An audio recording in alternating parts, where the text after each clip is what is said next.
everyone, Hi. and welcome to the Smart Tea Podcast, where we talk about the lives of scientists and innovators that have shaped our world. I'm Arti. And I'm Arpita. How have you been doing? I mean, not to sound too cliche or anything, but how have you been coping with the crazy weather we've been having? You know what the thing that I learned about this week Mm-hmm. was about weather patterns? Because I have been, so for everyone who is not in the Bay Area, Arti and I both live in the Bay Area in California, Yeah. and we are having a big rainstorm right now, which is also called an atmospheric river. Okay. And this is something that I did a unnecessary deep dive on. If you have an iPhone, you can open the weather app, and the weather app has a radar that shows you where the storm is. And Oh. so you can track it over time, and you can see how the storm is approaching the coast and where it's going to be hour by hour. Oh my It goodness. is extremely nerdy. And I've just been watching the storm. And I learned also because my apartment is very, very cold. The walls are Mhm. really thin. There's no insulation. So basically, whatever the temperature is in the apartment is reflective of whatever the temperature is outside. Oh, great. And I know it's delightful. And it's been way warmer in my apartment. Like I haven't been Mhm. freezing when I wake up in the morning. It hasn't been freezing when I've been going to bed. Yeah. And I was like, that's so strange because it's still the middle of winter and we're having this big storm. But it turns out that the Bay Area is a Mediterranean climate based on the latitude and longitude of What? where we live. And Oh it my really, gosh. all the plants that grow in the Bay Area are also plants that grow in Italy, the south of That France, totally in makes Spain, sense. Portugal. It's like a Yeah. very similar climate. And because of that, someone's going to be a meteorologist and the listeners are going to be like, she has no idea what she's talking about. However, I did learn that because of the Mediterranean climate, when it's stormy and rainy outside, Mm-hmm. it's always a lot warmer. So you almost think about, Oh. it's not quite tropical, but you think Mhm. about a tropical storm where it's like kind of humid rain and warmer Yeah. rain. Yeah. And I don't know if you felt this, but the temperatures actually haven't been as low. I Yeah, haven't it's even been wet. rainy, but that's Like, fine. Yeah, the warmth. The warmth is what I so need. yeah, that's what I learned this week is one, the Oh. storm looks really cool. And when you think about an atmospheric river, it's basically these storms that are following each other that are moving east across the Pacific Ocean. So they're Mhm. landing on the California coast. And Okay. there's just like a row of them that are coming in, which is why it's called a quote unquote atmospheric river. So it kind of Oh, looks like a river on the radar. I never knew. And that makes you're actually I think you're absolutely right about, like, the plants that grow well here because Yeah. a few years ago, my mom redid her garden, and I was helping with the design and, like, planning everything, and I was talking to the designer and telling her we want to take out all of the lawn because lawns are such a pain, like, you're Such a pain. we wanted to plant all colorful plants and flowering plants that would attract pollinators and like do our part for the environment. And so I said we want to do California natives as much as possible. And the designer was like, well, do you have to do California natives or can we do like Mediterranean plants? And she said that. So she did put in a lot of Mediterranean plants. And now it all makes sense why. I'm like, oh, okay. Yeah. Good to know. Really interesting. That's the very random and highly irrelevant to this story thing that I learned I this love week. that you went so in depth on this. It is add to the list of entirely useless information that lives in my brain, along with, 2001 Britney Spears lyrics Oh my and God. things that just don't matter at all. They live in my head rent free. Yeah, I love it. Should we get into the episode? Yeah, I think today's scientist is probably also going to live in my head rent free. She is extremely brilliant, and I'm excited to tell you about her. I chose this person in honor of Black History Month. And I also felt like after the last couple episodes, we needed a little bit of girl power in here. Yes, please. Yes, please. And so the person we're talking about today is named Patricia Bath. And I'm really excited to tell you about her. Awesome. I have never heard of her, so Either. I'm excited to hear. Okay, so Patricia Bath was born in 1942. She is from Harlem, New York City. And her father, Rupert, was the very first Black motorman for the New York City subway system, so the person who drives the cars. Her mother, Gladys, was a housewife and domestic worker. She did kind of odd domestic tasks. Both of her parents, even though they themselves didn't have higher academic degrees, really pursued her to be good at school. And one of the things that she quoted from her parents was to never settle for less than her best. And so they were really encouraging of her and supported her education. And when she was very young, her mom bought her a chemistry set, which was her first exposure to science. Wow. So I That know, is very so cute. How old super was cute. she? Like in grade school? I think there's not an exact age, but I think very young, probably grade school. Okay. Awesome. That was her first exposure. So she was super encouraged by her parents and worked really hard in school. And when she was 16, she's in high school, she was selected to be a part of just a few students to attend a cancer research workshop that was sponsored by the National Science Foundation, or the wow. NSF. Those of you who are maybe not entirely deep in biology, the NSF is a really big deal. They're one of Yes. the biggest funders. They have an award that they give to graduate students in biology, and this is very prestigious. If you are recognized by the NSF, it is a very big deal. Yeah, you can put that on your resume for Forever. for the rest of your life. You can say I won an NSF scholarship or I was an NSF Yes. fellow. Like, Yes. and that's huge deal. That's money in the bank. Yes, 100%. Mhm. So she's 16 and has NSF Oh my on her God. list already. So just a Amazing. taste for how amazing she is. So she's at the summer program and she studied the effects of streptomycin residue on bacteria. And she basically discovered that cancer was a catabolic disease and that the tumor growth that's related to it is a symptom. So I had to look this up. The Okay. catabolic Yes. disease is something that leads to muscle and bone loss, which then cause frailty and declining quality of life. And so what was Okay. previously thought was that cancer was something that caused all of this to happen to you. But what she discovered was that cancer was just this umbrella and that tumor growth was a symptom of this. And then it Okay. also, as a downstream effect to that, then caused you to lose muscle loss and then feel weak, et cetera, et Oh, cetera. wow. Basically, what she was able to do is put the pieces together to understand sequentially, first this happens, then this happens, then this happens. She figured this out when she was 16? She's 16. Yeah. Oh my God. She's 16. She also discovered a mathematical equation that could be used to predict cancer cell growth. What? Pause. So she's doing math too. It's not just biology. She's also figuring out that you can mathematically determine how cancer cells grow, like how they divide or how fast they replicate. That is hypothesis. I tried to look at that a little bit closer to see if I could figure out the actual equation that she used or the actual math that she used. And I wasn't able to find it, but my assumption is it's something about the exponential replication or how this cancer cells divide or how quickly they grow. She was able to create an equation to be able to predict that. I would also assume that it would vary based on cancers, but that is amazing that she figured that out at 16. Yeah. Oh my goodness. So the director of this program agreed with you, and he was so impressed by her discoveries during the project that he incorporated her findings into a scientific paper that he presented at a conference. And again, this is a really big deal. So most people during their scientific careers, especially in the modern day, don't publish a paper until either well into a PhD program or sometimes even after. Yeah. It's something that takes a lot of time to accumulate all of the data, to be able to interpret the results in order to actually get your name on a scientific publication. Yes. So the fact that she has sort of stumbled upon this at 16 is And wild. did you say this was like part of a summer program too? A summer Like this is program. not even like this is summer camp for her. That's Yeah. amazing. Oh my Yeah, goodness. she didn't go to regular summer camp. She went to NSF summer camp. So So there you go. Oh my God. That is just outstanding. I think Alrighty, at she's only 16 I was like still trying to figure out what the parts of the cells were even called and what they did, like in biology 101.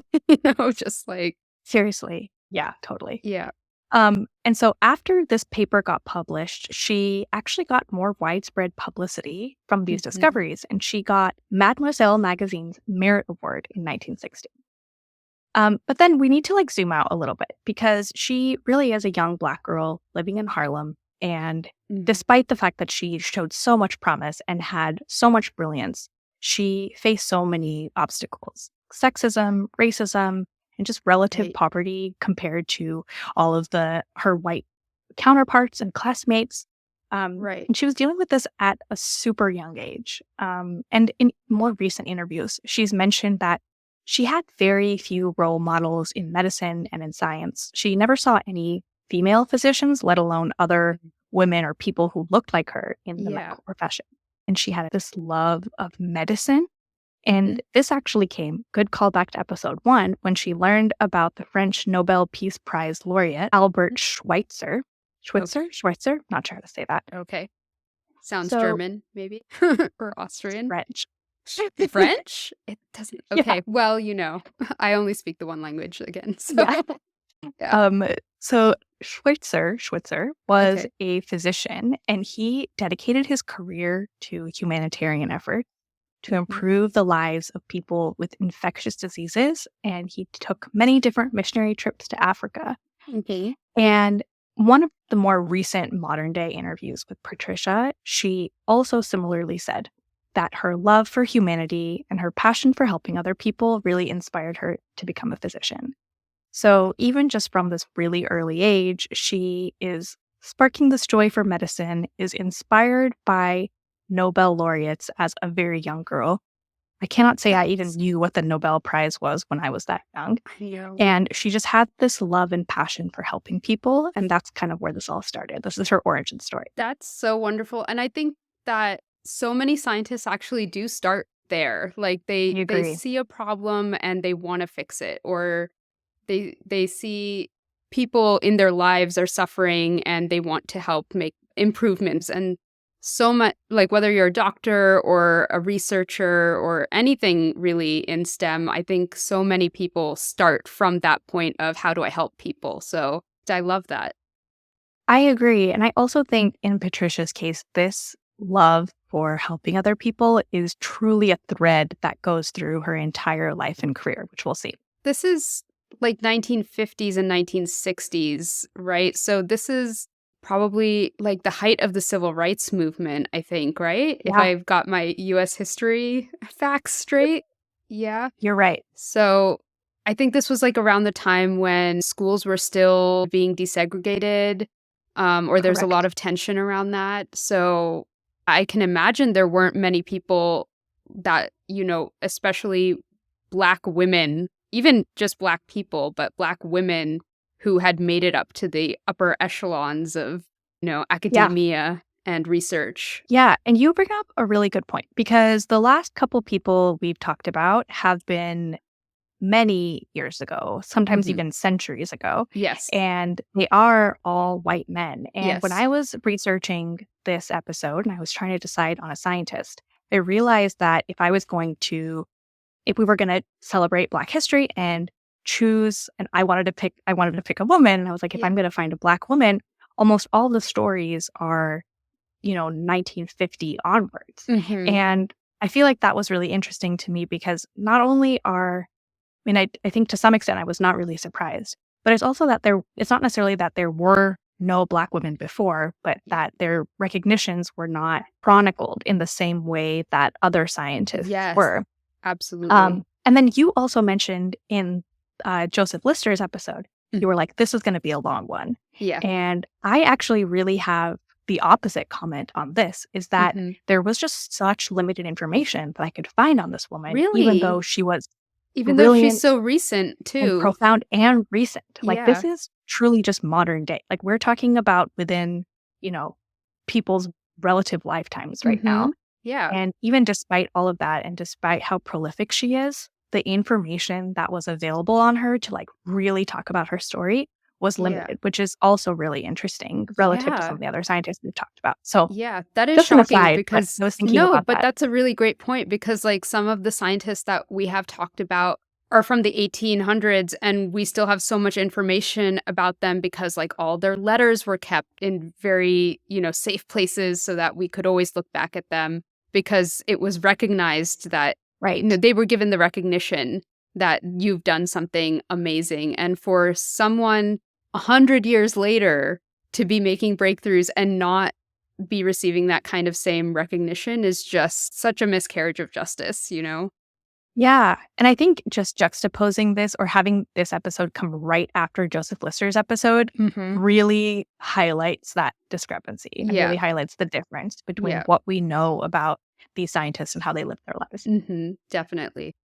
Okay, so back to Patricia's story. So she finished high school in 2 years, and In then 2 she headed years. 2 years. I know. Forget the normal You're gonna, 4 that you're everyone gonna else keep takes. having the same reaction throughout this Just entire episode, I think. Yeah. So summer camp at NSF, graduate in 2 years. What's next? So she goes to Hunter College in New York for her bachelor's, and then she goes straight to Howard University for medical school, which is a historically Black college. Okay. And to afford medical school, her mom worked extra hours cleaning and scrubbing floors in order to make extra money. Oh So my her parents were God. just so supportive of her education. Amazing. She unsurprisingly graduated with honors from Howard in Mhm. 1968. And Okay. after finishing medical school, she started her internship at Harlem Hospital. So in 1968, this is the same year that Dr. Martin Luther King Jr. was assassinated. Oh, She, yeah. So she was so inspired by Dr. King's message, and especially part of his dream, which was to empower people through the Poor People's Campaign, which was an okay. effort to gain economic justice for those living in poverty. So she was really inspired by this message. So Okay. she took that inspiration and she organized and led Howard University medical students in Mhm. providing volunteer healthcare to people through this program. Oh my gosh, that's wonderful. So was it poor people in general, or was it I would imagine that just based on the economic opportunities that were not available to Black people, I would assume that a lot of the poor people would be Black, but Yeah. were I there think that's it. I think that's a fair assumption, Mhm, especially given the fact that they were limiting their efforts to Harlem, which especially at this time mhm. had a largely Black population in New York. Yeah, yeah, So yeah, I think that that's yeah, probably an accurate assumption to make. okay. So then after her intern year, she started residency in ophthalmology at Columbia University. So she's a rural New Yorker. And she, in her residency, discovered that her African American patients were almost twice as likely to suffer from blindness than her other patients, Oh, and 8 times more likely to develop glaucoma, which is another eye disease.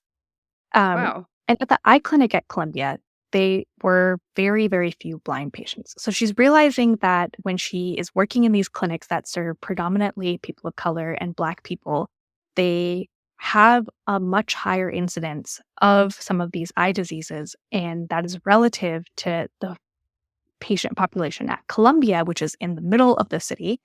And Mhm. there was very few blind patients. And so she And they was would be the question mark. predominantly white, probably, Yes. the patients in Columbia?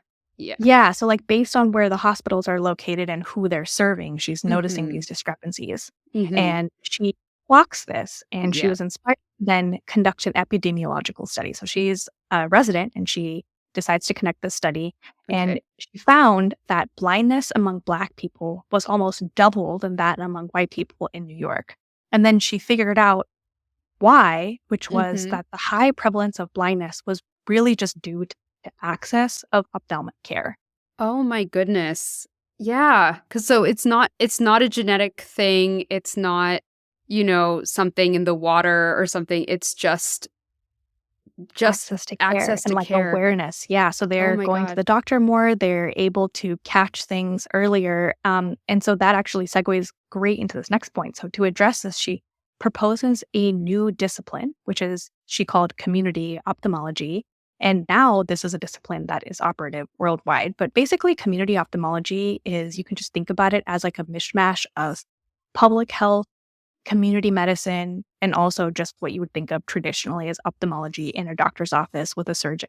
Okay. Um, and the purpose is to offer primary eye care to underserved populations who might not get vision care in any Mhm. other circumstance. So you have volunteers who are going to senior centers and daycares to do vision tests. You can kind of just think of the very classic, letters on a chalkboard that you're trying to read, covering one eye than the other. But then it's Yeah. a screen to, get glasses for kids, to treat for cataracts and things like that in older adults, and then really saving sight and your ability to see for some of these folks who might not have actually gotten the care they needed and fallen through the cracks otherwise. That is so amazing. And that is actually so important now that I think about it. Like, I think a lot of times we take our sight for granted, but it's just such an important thing to have to move about the world.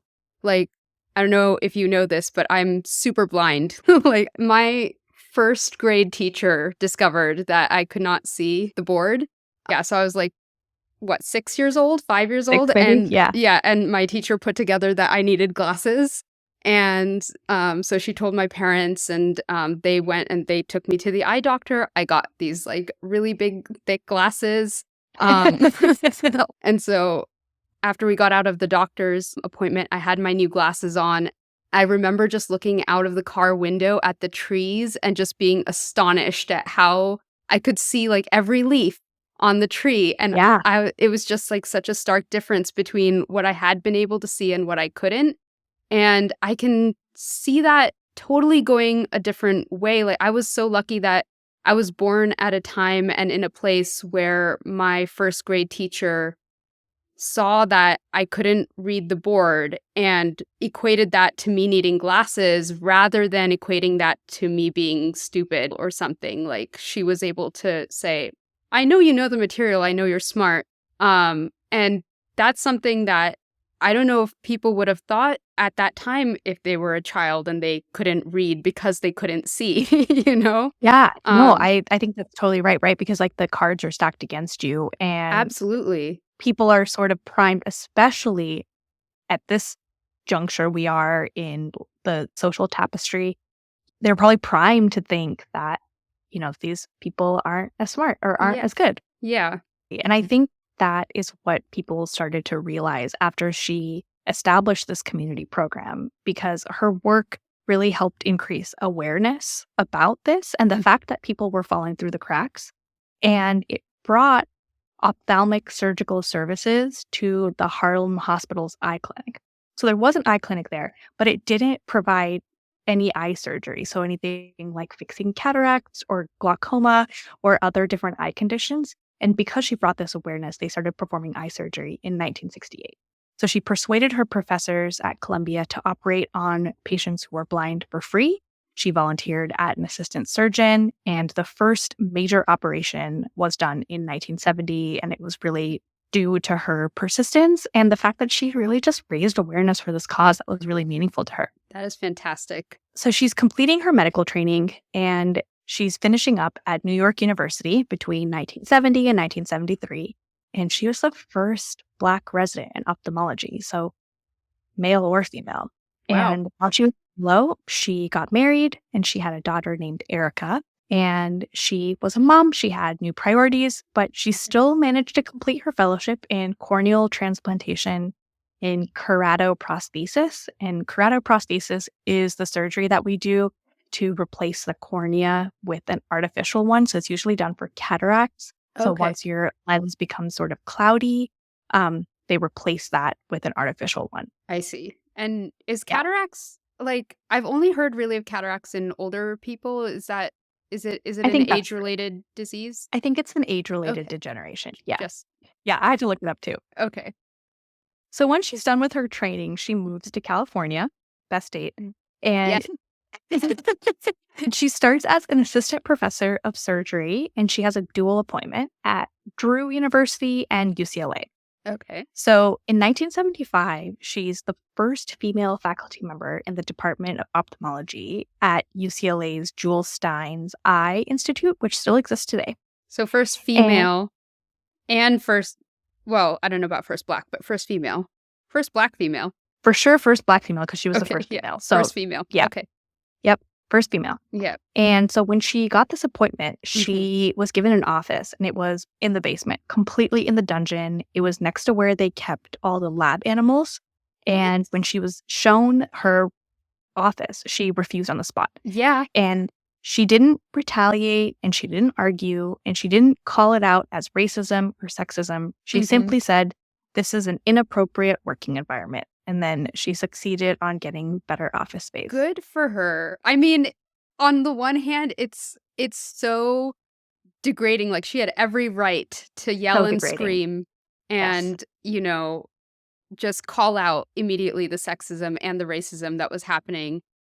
But the fact that she kept her cool and just handled it with so much grace is applaudable. Like, I don't know if I could have done that. I would have. I'm not sure I could have done that either. Yeah. And I think it really is also just a testament to the fact that, at this point, she's like in her 30s, like early 30s. Like this is not new for her. Like navigating through her life, looking the way she does is not new to her. And she realized, which I think a lot of people of color realize, that acting a certain way is actually just going to enforce what people already think about you. Yes. And it is incredibly unfortunate. And Yeah. you just don't have the privilege of saying whatever you want, wherever you want. Yeah. You actually do have to think about what you do and say in certain social situations, which, is maybe something for an anthropologist or a social scientist to break down, and maybe not us. But I think just through lived experiences, it's actually really interesting. Yeah, no, it's true. You have to be, especially at that time, you have to be like 100 times better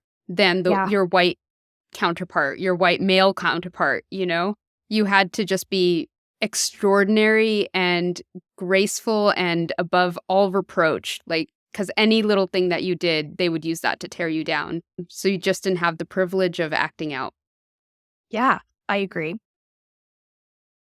So Patricia's work and interests really go beyond the university and her university appointment. So in 1977, she's been at UCLA for a couple of years. She and 3 of her other colleagues founded the American Institute for the Prevention of Blindness, also known as AIPB. And this organization's mission was to protect, preserve, and restore the gift of sight, is what they say. And I think we can also just call back again the fact that she just cared so much about bringing care to those who didn't have it, or maybe just didn't have access to it. And like I kind of mentioned before, I think this thread really is her through line for her career and her personality and what she's very, very passionate about. Yeah.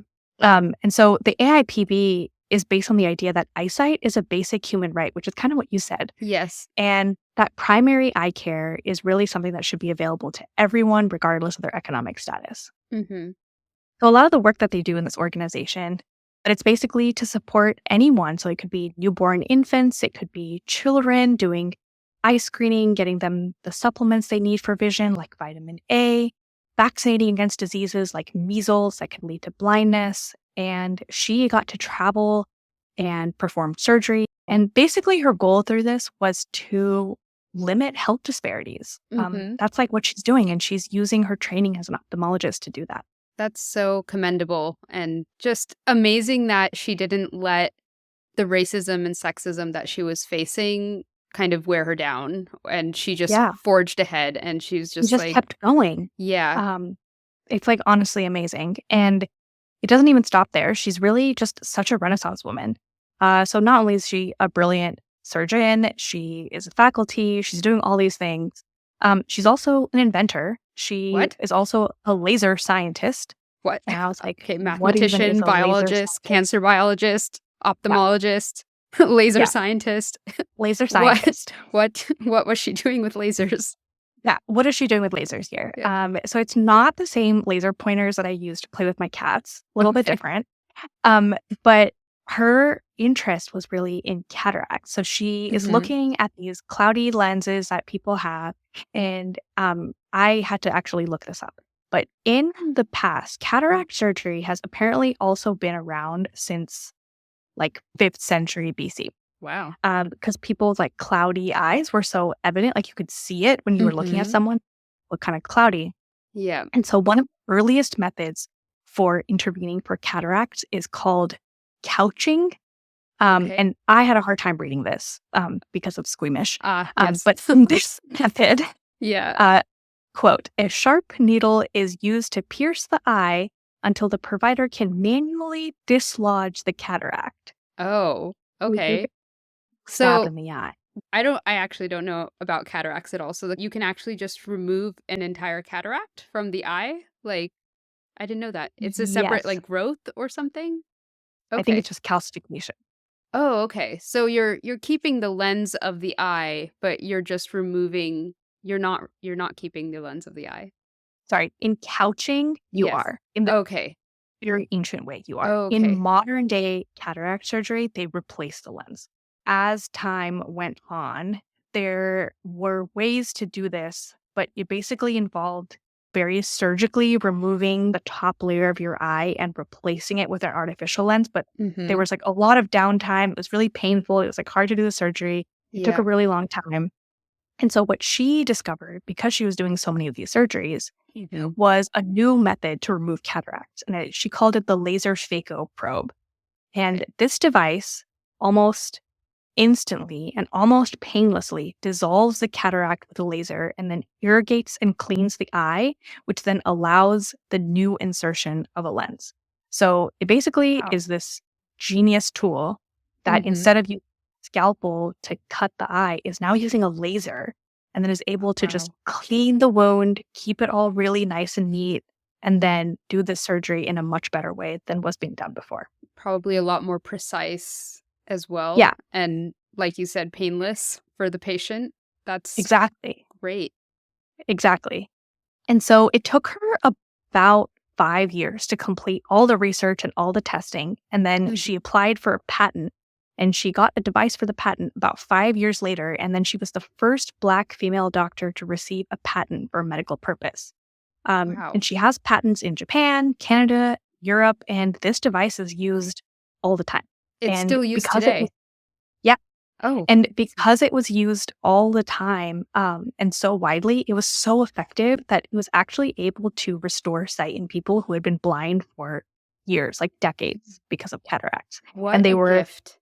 kind of just written off to say, you're just blind, and she was able to restore sight. That's amazing. So it is still used today. Like my grandmother just went through cataract surgery and she would have used the laser phaco method, I'm assuming.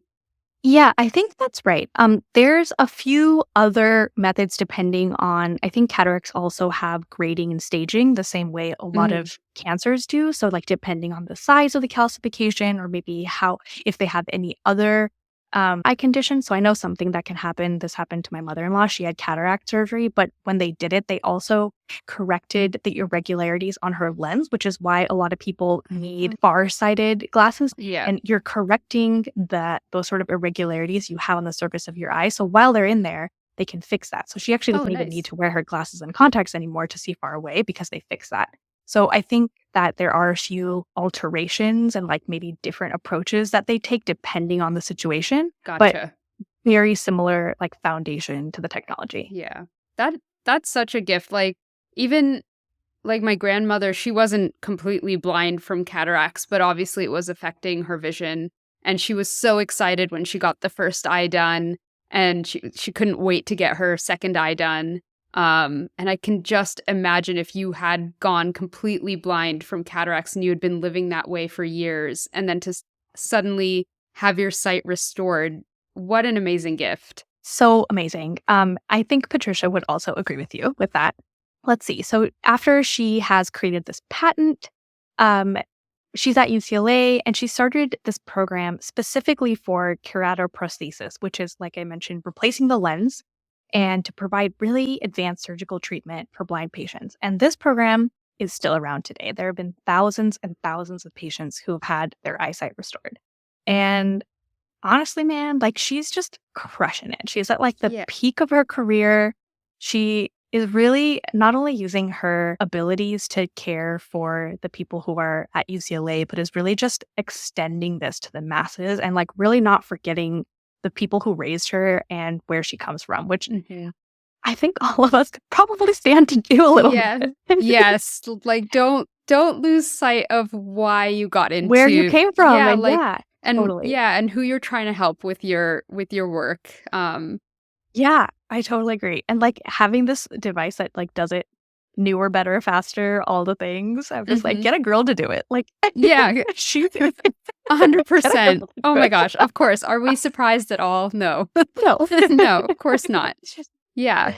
Yeah, No. you need something done, get a girl to do it. Yeah. And then she goes out and she just is like mother to everybody. She could easily probably have slapped like, you need to pay me $1,000 in order to do this, or like, just made it unavailable to people, or just gotten super rich off of it because, only the richest Like people.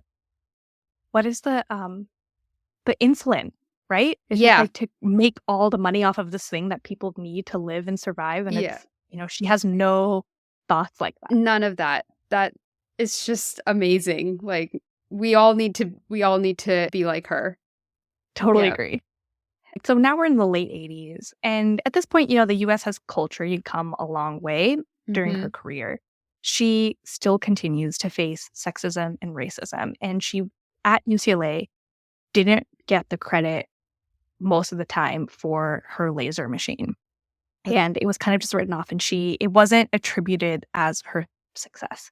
And she was so determined that she was not going to be obstructed by any of these glass ceilings or any of these barriers that were placed for her. So Mhm. she took her research abroad. She went to Europe, and her work was celebrated at the Laser Medical Center in Berlin, in Paris, in England, and all these other institutions. And she just wanted to make it clear that she was not doing this for personal accolade. She just wanted to Mhm. make sure that it was spread as widely as possible. Yeah. But it was being limited because she wasn't getting credit and they weren't willing to publicize Wow. this.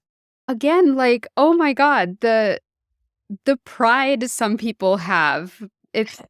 It's just incredible. Like, this isn't even your thing, and yet you're obstructing it from reaching people who really need it because you can't imagine that a woman and a woman of color Yep. did it and you didn't do it or something. Like, Yeah. So basically, what would have had to happen is that UCLA would have had to admit that it was this person who created it. Because if you think about just a medical device or any sort of technology, there's all these protocols and all these hoops you have to jump through in order to implement a new device for patients, right? You need yeah. to keep patients safe. And so, in order to do all of that, her name would have come out, and they just didn't want, they were just preventing her from getting all this accolade. They knew that it would just boost her That's through the just roof, like her such a ridiculous statement. Like, reputation. they would have to admit that Patricia Okay, well, Bath those are did. my words, to No, be no, fair. no. But I yeah, know, but like, no, but you're right. Like, that's the sentiment that, oh, but we can't say this because then we would have to admit to admit that that it was her. it was her. And it's just like, what a ridiculous sentiment, Yeah. to have to face. But good for her for going to Europe and getting it out there. She's just not letting anything stop her. Good for her. Yeah, agree. And so then in 1993, she retires from her position at UCLA and becomes an honorary member of the medical staff as professor emeritus. Now they give her the accolades. So she's not even really retired, though. She continues to teach and advocate. And now her big thing is advocating for telemedicine to provide medical services in places where healthcare is really limited. And this is crazy because this is like a full 30 years almost before telemedicine really caught on post-COVID pandemic. Oh, yeah. And, telemedicine was around before then where, you could call your doctor and have like a phone visit or whatever. But, Yeah. I really don't think it's become a huge thing until post-COVID when we realized that we could actually do so many things virtually and that it was a Yeah. way to, bridge access. And I don't know if you know this, but some of my PhD work was actually on telehealth and telemedicine. Oh, really? But people didn't really care about what our lab was doing until I joined the lab in 2019. And then in 2020, we got 3 different grants because Wow. was just like, this is really important work. We need to figure out telemedicine. Yeah. And that just a couple of years ago. And Patricia was out here preaching this in the 90s. So she was way ahead of.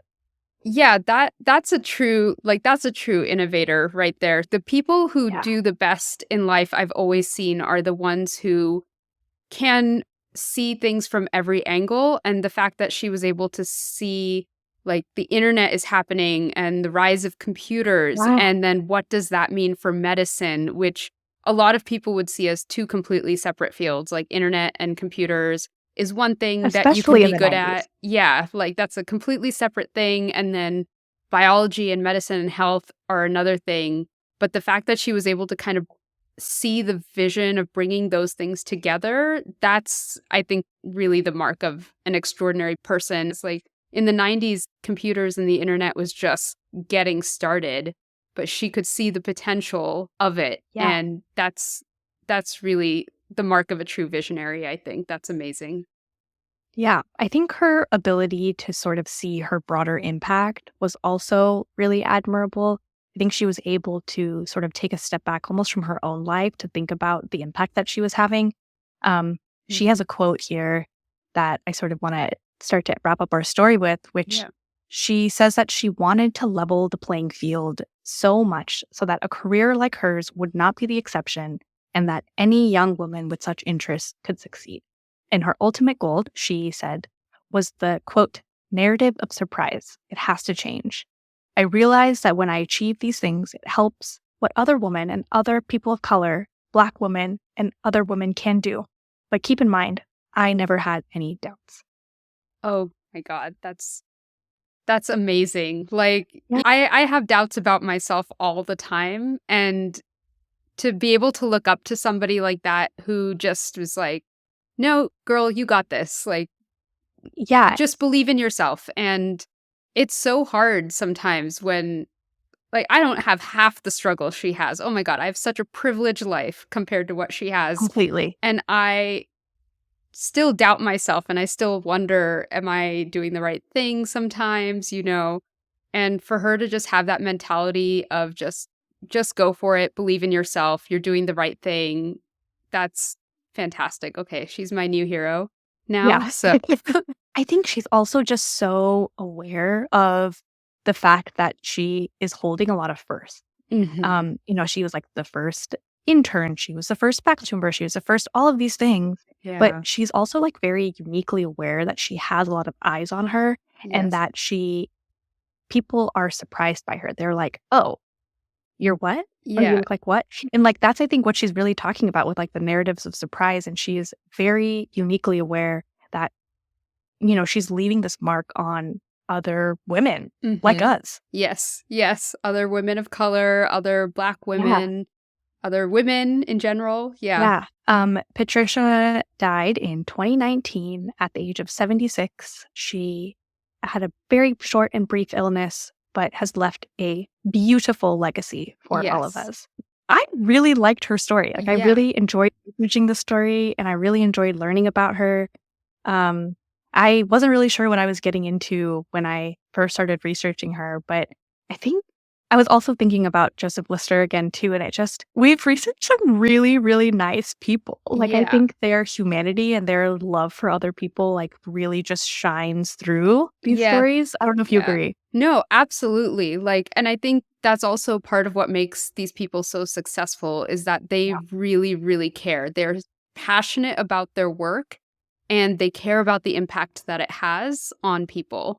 I know. I listen to Headspace a lot of times when I can't fall asleep, and there are a lot of times these little stories that just kind of calm you down for you to sleep. Like, I want Patricia to narrate my Headspace and Yeah. be like, "Girl, you're gonna be okay. Like, don't stress about that awkward thing you said earlier. You're a great scientist. You're gonna do Yeah. great things." Like, you want her to just leave my Headspace while I go to sleep. Yeah, I think we all need to cultivate that. I just need to cultivate that voice of Patricia in my head being like, Yeah. You just need a yeah, Patricia. yeah, just live your life, do what you need to do, and don't let anyone stop you. Well, I think that's a wrap on What this episode. what a great story. That was a fantastic story. Good job. Good job telling it Thanks. too. I really Thanks for enjoyed it. listening. Thanks for listening. If you have a suggestion for a story we should cover or thoughts you want to share about an episode, reach out to us at smarttpodcast.com.